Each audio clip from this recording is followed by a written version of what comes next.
Когда я работала над предчувствием, это книга, когда я работала над предчувствием, я познакомилась с ребятами, с одним парнем.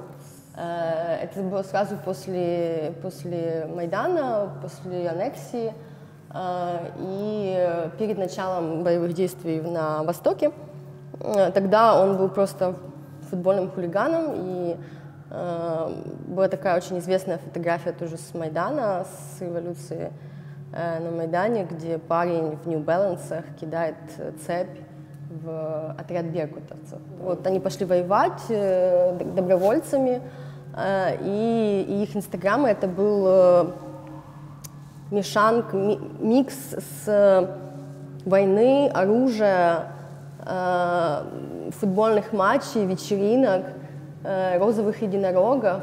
Как бы, если меня кто-то коротко спрашивает, о чем этот проект, я говорю, что это такой мой комментарий к политическому климату в Украине сейчас и тоже в мире, потому что правые тенденции, националистические тенденции сейчас есть во всем мире, в Европе, в США. Мы уже не живем в мире, где мы будем бороться за идею, к сожалению или к счастью, и победил консюмеризм.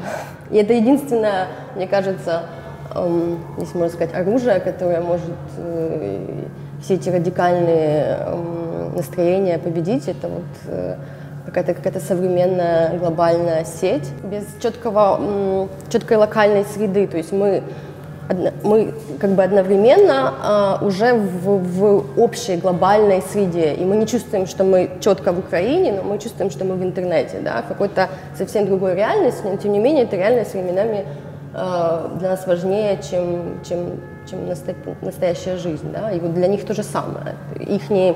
Что меня интересовало, это как они несознательно, это я уже так это называю, несознательно создают образ в интернете при помощи современных технологий, образ национального героя, современного национального героя.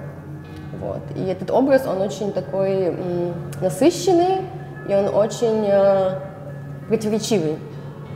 В принципе, вся оборона состояла из таких добровольных батальонов.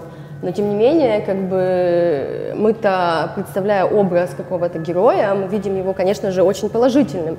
Здесь я попыталась как бы углубиться в насколько он положителен, да, в данной ситуации. В любой ситуации войны нету на самом деле светлых сторон. Всегда есть две стороны, которые, в принципе, где-то тождественны в каждом конфликте.